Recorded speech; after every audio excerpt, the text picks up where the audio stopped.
Hey guys, Chris here, and I'm a Ukrainian Canadian. Today is March 31st, 2024, and let's get to the news happening in Ukraine, shall we?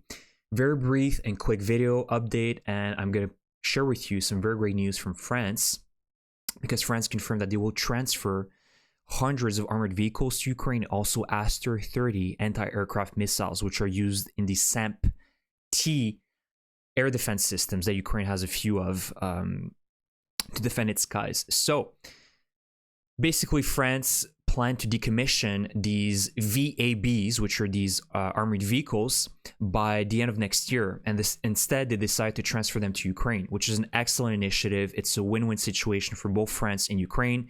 Rather than just scrap military vehicles, they're essentially were transferred to Ukraine, where they can be used to defend the lives of the Ukrainian soldiers in the front line.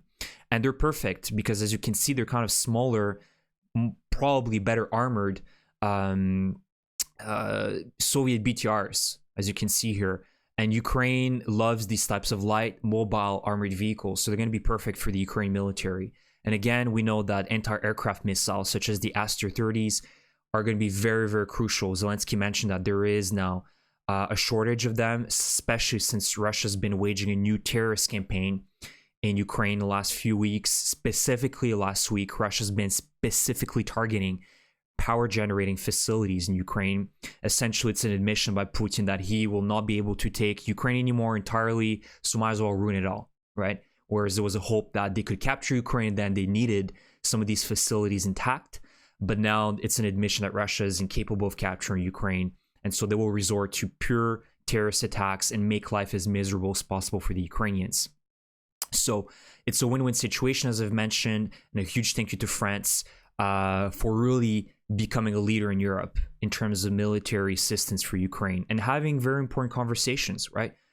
Let's bring some foreign troops to Ukraine to help them, not wage the war against the Russians, but defend the borders, right? We've heard Macron talk about it last few weeks, which, of course, at this point, I don't think it's going to happen. It's not realistic, but it's a scenario that Macron is open to if something was to happen in Ukraine that was catastrophic and Ukraine would absolutely need foreign assistance. So it's good to see that France is taking the reins here, the leadership that is necessary, because we see Europe still to this day very uncertain, not really confident how to defend itself against Russian imperialism. So France is really taking the reins here, and a huge thank you to the French people for helping the Ukrainians. This is going to be remembered. And also, last thing is they confirmed, so the French defense minister added that they're developing remote-controlled munitions in a very short time to deliver them to the Ukrainians this summer. So I'm not sure exactly what this remote-controlled munition is, so you guys can let me know in the comment section, but still, it's good to see that France is also planning to provide further assistance down the line. So great news. And before I end this video, I just want to do a quick map update, because we also need to talk about the Russian summer offensive.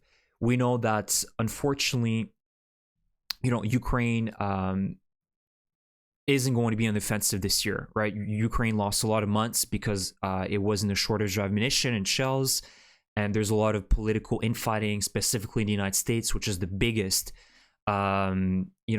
ally of Ukraine right now. But unfortunately, due to the elections and a lot of political infighting, it's unable to agree with this big aid package that Ukraine was supposed to receive in November of last year, this $60 billion package that still hasn't been approved. So unfortunately, Ukraine is kind of in limbo, and it's lost a lot of months to prepare its defenses and be able to defend key crucial cities, such as Avdiivka.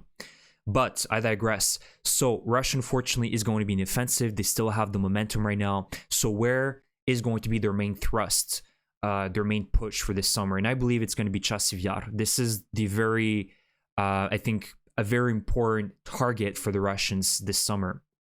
And why? Well, Chasiv Yar is sort of the largest city before Kramatorsk and Slovyansk. So these are the main targets for the Russians, is Slovyansk and Kramatorsk. I believe it's a pipe dream for Putin. They will not be able to get there.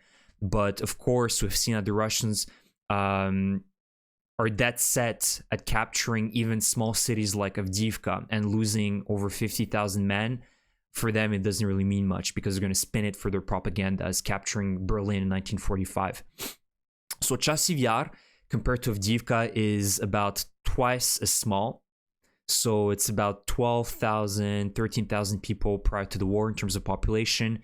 And you can see that the Russians have been pushing the last few months in the outskirts of Bakhmut. So they've regained the initiative and they've started pushing back. The Ukrainians used to control back last summer Berkhivka, kind of the heights here in Berkhivka and Yahidne. The Russians kind of regained the initiative since last fall, and they've managed to regain this territory here.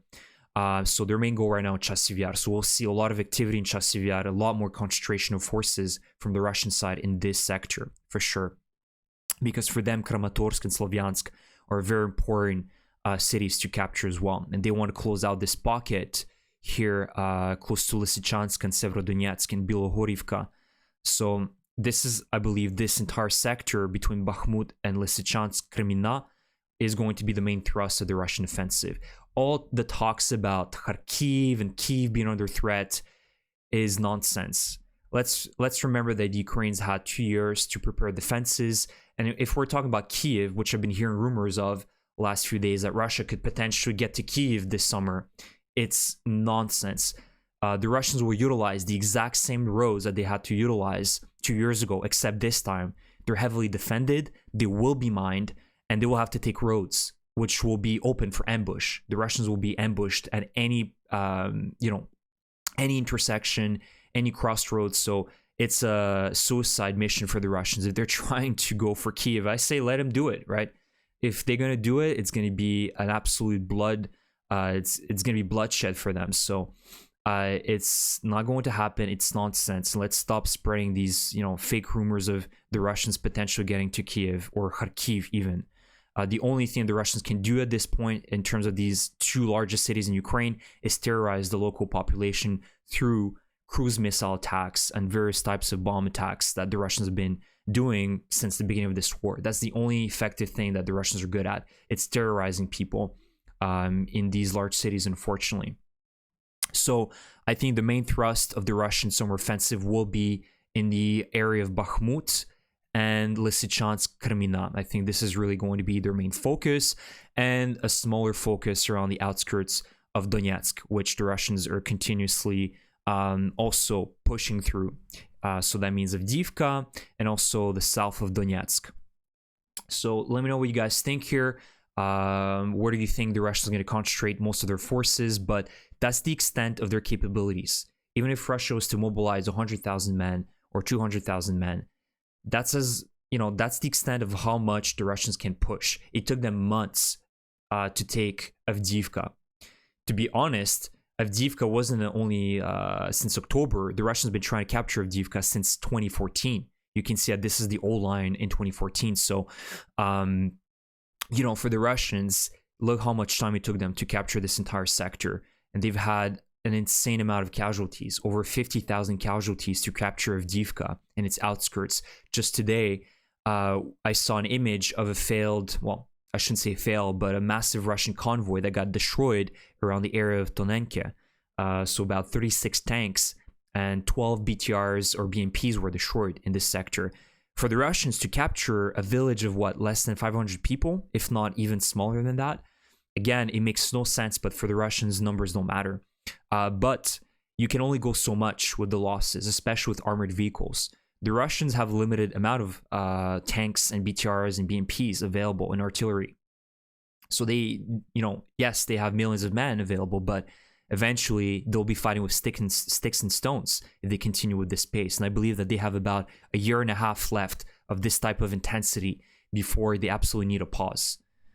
So that's why Putin right now is trying to just throw as many men as possible, just capture as much as he can, and force a peace and a settlement between Russia and Ukraine, so he can freeze the lines and then rearm his army, and then continue pushing. Because who believes here that Russia is going to uphold their end of the deal in any type of peace agreement between Ukraine and Russia? It's nonsense, and we know that Russia is a liar, manipulator, and they will utilize this settlement, any type of negotiation, peace deal, to rearm itself and continue pushing, whether it be in a year, 5 years, 10 years, 20 years. They're sick on imperialism, and their belief of a great nation is based on conquering smaller nations.